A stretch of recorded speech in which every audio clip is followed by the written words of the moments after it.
Seja muito bem-vindo, barão e baronesa, ao nosso canal. Talvez por trabalhar na aviação, uma das coisas que mais me perguntam é sobre as ações das aéreas. Estou certo de que há muitas oportunidades disponíveis na Bolsa de Valores e muitas pessoas estão fazendo dinheiro com as ações da Gol e da Azul. Mas essas especulações estão aceleradas demais e talvez os ventos não estejam tão favoráveis assim. Você entende o que essas empresas estão vivendo? Já comparou os números delas? Será que é arriscado investir nas aéreas? É uma boa investir? Hoje falaremos sobre isso. Já vamos aproveitar para começar com um insight. Normalmente, quem ganha dinheiro na bolsa logo aproveita para contar uma certa vantagem. Mas e quem está perdendo? Parece existir somente histórias de sucesso, mas a realidade não é bem assim. Eu sou Leandro Castrup, o seu humilde facilitador. Seja muito bem-vindo ao nosso canal de finanças, que fala de dinheiro de um jeito simples, divertido e sempre com muita humildade.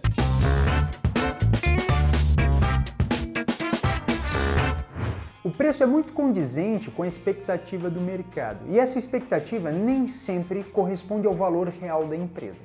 Simplesmente pensar que a Azul era R$ 62 antes da crise e agora está em torno de 28, vou comprar, pois a ação está barata. Não é assim que se pensa.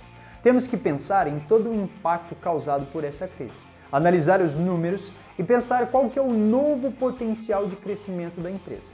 Temos que redimensionar o valor da empresa. Olha só, vale lembrar, isso aqui não é uma recomendação de compra, ok? Temos na Bolsa de Valores brasileira ações da Azul e da Gol. A Latam não tem ações listadas na Bolsa brasileira, somente na Bolsa americana, mais precisamente na Bolsa de Nova York, e não tem BDR. Analisando os números, podemos ter um pouco da ideia da saúde financeira dessas empresas. Olha só, lembrando que essa análise de número que faremos aqui hoje não resume a situação total da empresa, pois existem muitos outros fatores a serem considerados.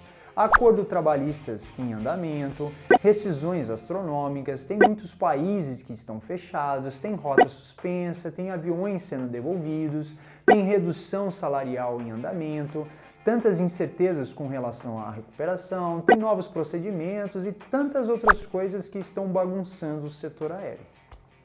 Pois é, lamentável, mas o setor aéreo vive um desafio sem precedentes. Bom, vamos começar analisando alguns números. Lembrando que esses números estão todos correlacionados e abertos para o público.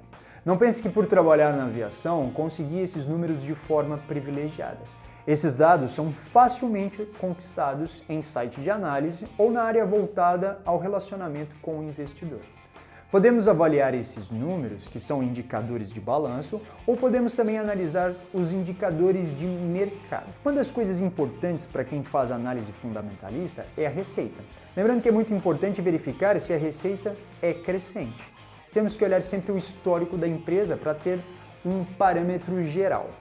Vamos iniciar a nossa análise pela Azul. A Azul Linhas Aéreas é uma companhia aérea brasileira fundada e homologada em 2008 por David Neeleman e entrou na Bolsa Brasileira em 2017. Bom, detalhe, eu irei citar muitos números e às vezes eu vou falar o valor aproximado, pois é bem difícil ficar decorando todos eles, mas na edição eu vou colocá-los por completo. Bom, vamos lá, falando da Azul, ela tem uma receita líquida crescente, ou pelo menos tinha até a chegada do vírus. Por exemplo, em abril, tínhamos uma receita líquida de 11 bilhões 442 milhões e um resultado líquido de 75 milhões. Resultado positivo, apesar de ser bem pequeno comparado ao tamanho da receita. Nós sabemos que a margem da aviação é bem apertada e normalmente é assim mesmo. Nesse enfrentamento à crise, os números mudaram e mudaram muito. Praticamente as aéreas ficaram paradas por alguns meses e os custos consumiram a sua saúde financeira.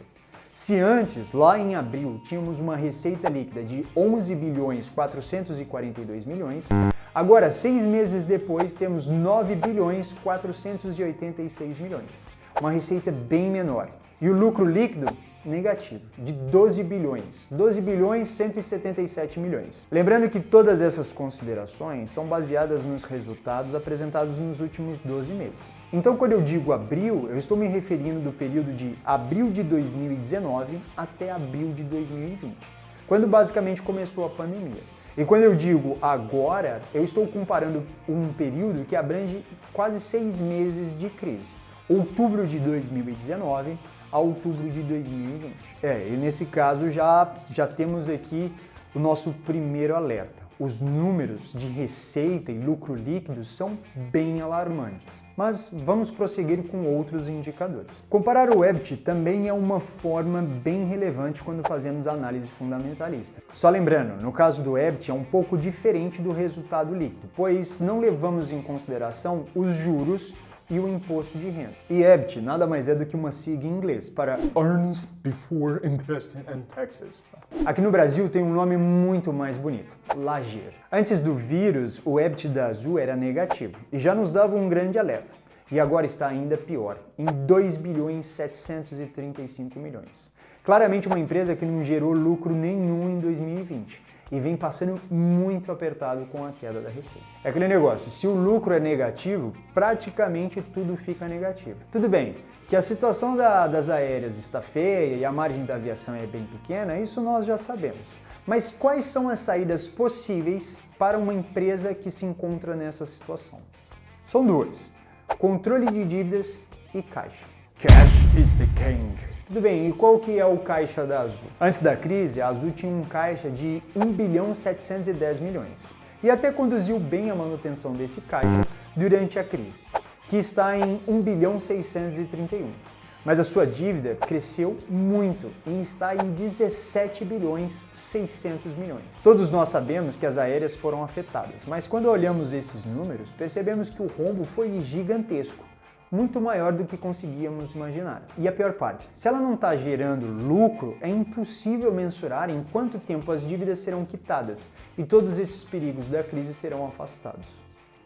Situação feia. Bom, mas vamos continuar. Vamos ver se a Gol também se encontra nessa situação lastimável. Bom, vamos começar da mesma maneira, pela receita. Em abril era de 13 bilhões 865 milhões. Agora está em 8 bilhões 283 milhões. Antes era uma receita maior do que a Azul, em 2 bilhões. Agora está menor. Claramente as empresas estão adotando táticas distintas para enfrentar a crise. Analisando friamente os números, antes da crise, a Gol era uma opção melhor do que a Azul, pelo simples fato de ter conquistado lucro. E a Azul não. Mas agora, as duas acumulam prejuízos crescentes, como todas as aéreas. Embora a sensação antes da crise fosse que todas as companhias estivessem em franca expansão, nem todas estavam se desenvolvendo com saúde. Nesse aspecto, ponto para a Gol, que estava crescendo bem, e um dos fatores era a margem EBITDA, que nada mais é do que um indicador de lucratividade, que vinha crescendo. Em 2017 era 14,5, depois em 2018 passou para 18,1, em 2019 já estava em 27,8. Estava crescendo melhor do que o esperado. Mas veio a crise e esse número tornou-se negativo, lamentavelmente tudo foi para o espaço. Uma das coisas que assusta nas aéreas é o patrimônio negativo.